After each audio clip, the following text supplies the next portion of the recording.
toy izao indray ny mety ho toetry ny andro eny an-dranomasina ny sabotsy 3 marsa amin'ny anora maraina hatramin'ny alahady 4 martsa taona 2024 amin'ny 9 maraina. Azo vahana ny varatra azy ato anatin'ny 3 andro manaraka.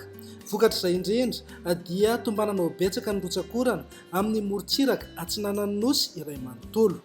Ho mafy ihany koa ny fitsokan'ny rivotra ka misy ny fampitandremana miloko mavo amin'izay amafin'ny rivotra izay manomboka eo amin'ny toliara hatrany taolanaro. Mety hahatratra 570 hatramin'ny 550 kilometatra isan'ora ny amafin'ny rivotra amin'ireo toerana ireo hatramin'ny alatsinainy ho avy izao. Etsakilan'izay dia ahery na ahery be ihany koa ny ranomasina noho ny alin-drano ateraky ny varatra azy amin'ny morontsiraka atsimo sy morontsiraka atsinanan'ny nosy iray manontolo ato anatin'ny 4 andro ho avy. Mety hahatratra 3 hatramin'ny 4 metatra sasany mihitsy ny ahavon'ny onjy amin'ireo toerana ireo. Mahazo fampitandremana miloko mavo eo Toliara hatrany amin'ny tanjona Angotsy manomboka anio hatramin'ny talata maraina ho avy izao.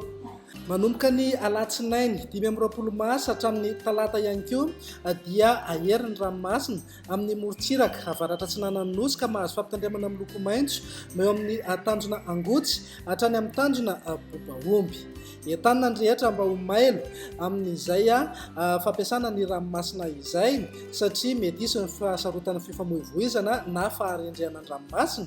Eo ihany koa ny mety ho fiakaran'ny ranomasina amin'ny morontsiraka moratondraka. Ny rehetra mba anaraka tsakany sadava ny toromarika eo amin'ny manam-pahefana ny fotony hisorohana ny loza mety hisy eo. Ny toetry ny andro amin'ny morontsiraka atsinanana eo amin'ny tanjona Bobaomby hatrany amin'ny tanjona Angotsy. Andrahoana vitsy fa mety holalovana orana tandrifin-drahona ny alina. Ho avy atsimo atsinanana ny rivotra ka ho 20 hatramin'ny 20 kilometatra isan'ora. Ahatratra 7 kilometatra isan'ora indraindray. Anonja be ny ranomasina avy ny onja 2 metatra sasany hatramin'ny 2 metatra. Tanjona Angotsy hatrany Mahanoro. Anorana miatoato ho avy atsimo atsinanana ny rivotra ka ho 7 hatramin'ny 20 kilometatra isan'ora. Ahatratra 20 kilometatra isan'ora indraindray any avaratry Toamasina. Adimy mpanonja nanonja be ny ranomasina avy ny onja 2 hatramin'ny 2 metatra. Mahanoro hatrany Taolanaro. Anorana miatoato mety ho betsaka indraindray. Ho avy atsinanana na atsimo atsinanana ny rivotra ka ho 7 hatramin'ny 20 kilometatra isan'ora. Anonja be ny ranomasina avy ny onja 2 metatra sasany hatramin'ny 2 metatra. Ahery ny ranomasina rehefa manakaiky ny Taolanaro ka manodidina eo amin'ny 3 metatra ny ahavon'ny onja. Hisy alin-drano avy atsimo atsinanana. Taolanaro hatrany amin'ny tanjona Vohimena. Anorana tandrifin-drahona Mahalana ho avy atsinanana ny rivotra ka ho 7 hatramin'ny 20 kilometatra isan'ora. Ananika 20 hatramin'ny 570 kilometatra isan'ora rehefa manalavitra morontsiraka. Ahery na ahery be ny ranomasina avy ny onja 3 hatramin'ny 4 metatra. Hisy alin-drano vaventy avy atsimo atsinanana. Ho an'ny morontsiraka andrefana, tanjona Vohimena hatrany amin'ny tanjona Ankabo. Andrahoana amin'ny tsitokotoko ho avy atsimo atsinanana na atsinanana ny rivotra ka ho 20 hatramin'ny 570 kilometatra isan'ora.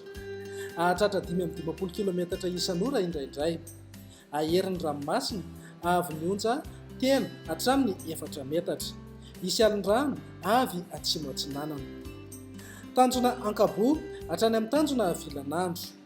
Anorana tandrifin-drahona ny avaratry Morondava. Ho avy atsimo ny rivotra ka ho 7 hatramin'ny 20 kilometatra isan'ora. Adimy mpanonja nanonja be ny ranomasina avy ny onja 4.9 hatramin'ny 2 metatra. Ahatratra 2 metatra sasany rehefa manakaiky amin'ny Morobe. Tanjona Vilanandro hatrany Analalava. Andrahoana vitsy ho avy atsinanana ny rivotra ka ho 20 kilometatra isan'ora. Ho avy avaratra andrefana na avaratra ny atoandro sy ny takariva ka manodidina eo amin'ny 7 hatramin'ny 20 kilometatra isan'ora. Ho tonina 5 mpanonja ny ranomasina avy ny onja 4.3 hatramin'ny 2 metatra. Analalava hatrany amin'ny tanjona Bobaomby. Anorana tandrifin-drahona Mahalana iovaova ny fitsokan'ny rivotra ka ho 7 hatramin'ny 20 kilometatra isan'ora. Ho tonina 5 mpanonja ny ranomasina avy ny onja 8.2 hatramin'ny 8.9 metatra.